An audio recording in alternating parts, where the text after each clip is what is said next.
Hindi naman kasi talaga paunahan yung pagiging successful eh. Sa totoo lang. Gets ko naman, alam ko naman minsan tayo, nakikita natin yung mga nakasabayan natin, yung mga kasama natin noon na sila medyo okay na yung buhay. Tapos tayo parang feeling natin natatrap tayo sa gantong klase ng lifestyle o gantong klase ng buhay.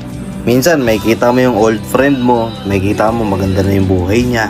Masaya ka para sa kanya pero alam ko deep inside sa sarili mo, tinatanong mo yung sarili mo, bakit ako hanggang ngayon andito pa rin? And hindi masama yun. At least iniintindi mo pa rin yung sarili mo, iniisip mo pa rin.